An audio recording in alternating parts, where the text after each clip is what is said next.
Ending a working career can be scary, and sometimes downright frightening.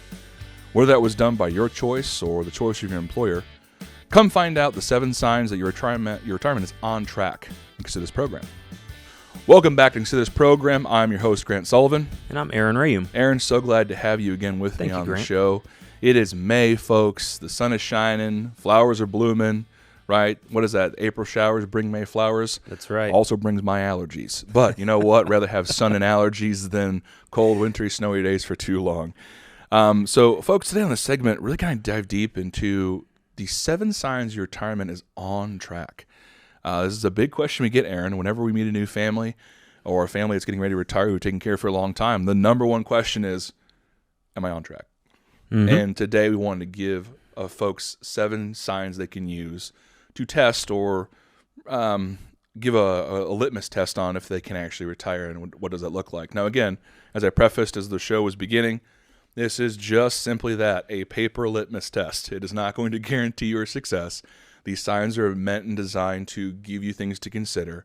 And if you want to have engaged in a deeper conversation, we suggest you reach out to our team or someone like us to help you evaluate that situation. So, Aaron, let's dive right into the discussion, my brother. So, number 1, and we've talked about this time and time again in multiple ways, but I cannot overstate it enough.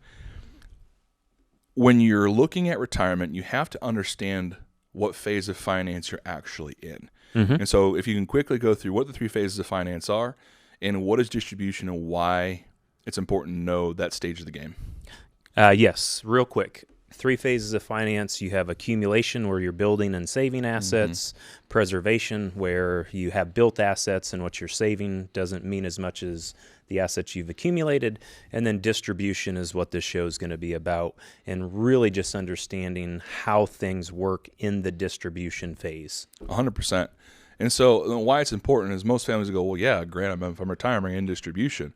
Well, not necessarily. If you're forced into retirement, right, and this is not your choice. Sometimes you're caught in a different phase of finance. And when you're evaluating if you're going to go back to work, you really need to understand what phase of finance that is. So going back to accumulation, like Aaron said, you're stockpiling your capital. You're trying to build it up for success for retirement. And if you don't have enough to cover your standard of living, well, you're going to have to find other employment, or we're just going to have to decrease expenses. I hate to say that, but sometimes that's the case. And then preservation, really it's where most of the content that people produce is focused on, because people want that big nest egg to invest for you or to guide you on and purchase annuities through. And what we're going to talk about is distribution, because it's a completely different animal, completely different beast. So the number 1 sign is you know what phase of finance you're on, and you're ready to engage in that specific phase of finance to look to actually access and get to a better future for retirement. And we're going to segue into standard of living. We talked about it just a minute ago, but Aaron, what is standard of living, and why is it so important? Standard of living is probably one of the most important things to understand when you move into your life after work or into that distribution phase. We tell people we want to start with the end in mind, and that's really knowing what your budget and what your lifestyle needs to be when you're moving into distribution. And standard of living is the accumulation of your fixed and social expenses, that total net amount, gross amount, whatever you want to have to make sure you're covering all of your expenses in distribution.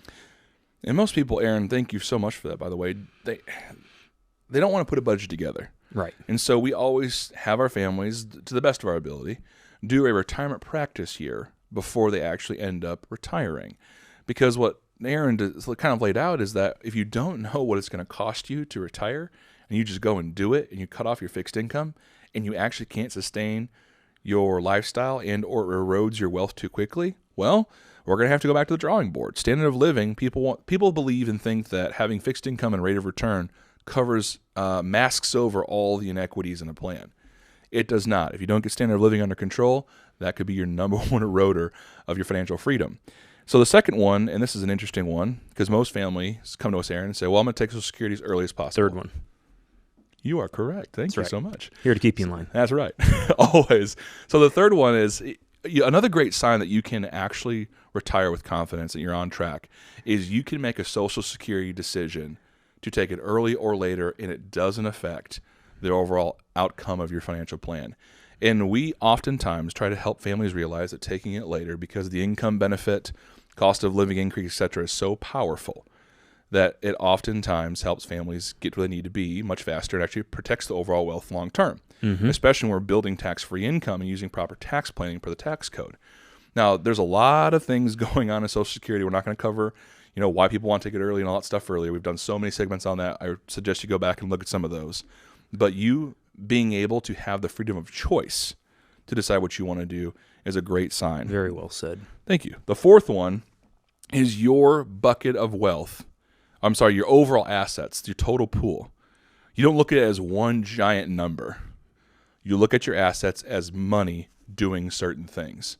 So, Aaron, the most successful families we work with, they don't look at their money as one giant pool, a total value. They look at their money as, this is my tax-free money, here's what it's supposed to do.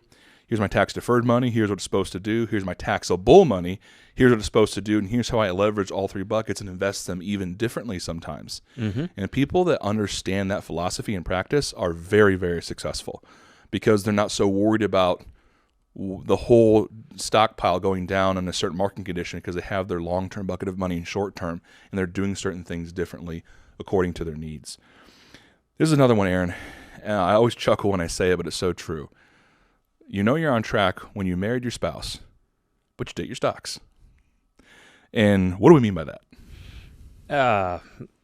Basically, you're not holding on to stocks that are underperforming.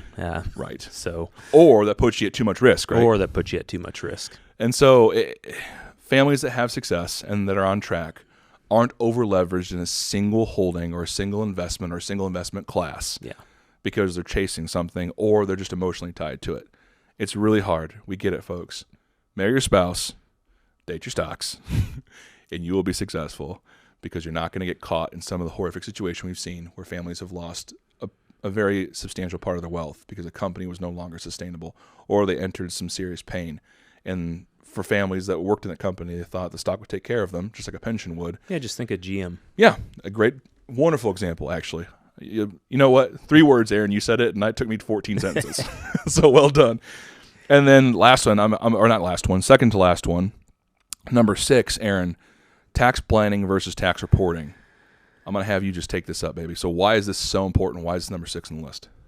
I actually like this one because it plays into every one of the first 5 that we've talked about. So it factors into standard of living. It factors into when you decide to take Social Security.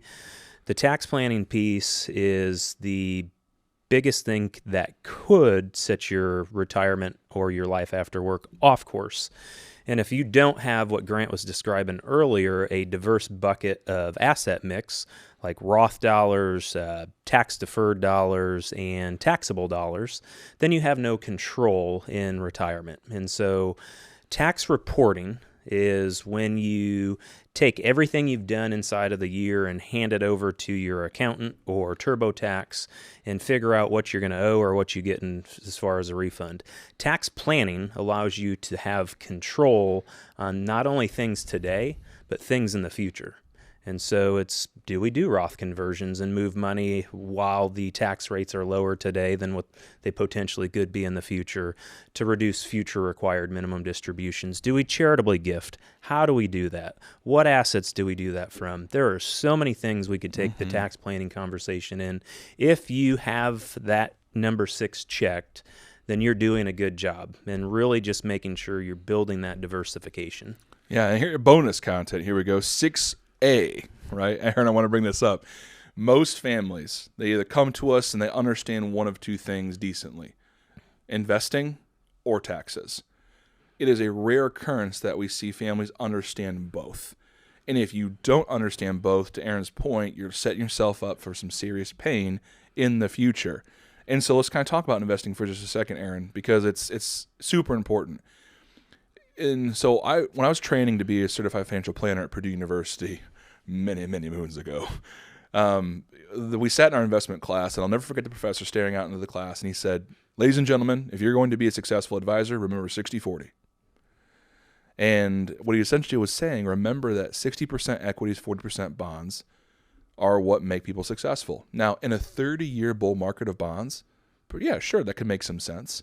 but things change. And so the bonus here is do not get stuck in old ways of thinking when it comes to your investments, because that can also compound the problem of poor tax planning and only make things worse, because sometimes we have families that come in and say, oh, well, I need to have X amount of tax-free income from unis, blah, blah, blah. And it makes things really, really hard. Yeah. And so the final one, Aaron, for number 7 is making sure you have an adaptable and adjustable estate plan. What do we mean by that? Just making sure, one, that you do have an estate plan. So you have your trust documents or your will, your healthcare directives, power of attorney. And adaptable is making sure you're reviewing that at least every year or couple years to follow any estate law changes, tax law changes, beneficiaries pass away. It's just making sure that you're reviewing that on an annual basis and adapting to the change in times. Right. So if you've had an estate document or beneficiaries that have been updated for the last 5 to 25 years, probably time to make an adjustment. The estate tax law has changed. If you're looking for more in-depth conversation or want to meet with someone from our team, please reach out to us, 800-928-4001. Get in contact with Brittany. She's more than happy to set you up with one of our team members, or you can ask questions at yourlifeafterwork.com.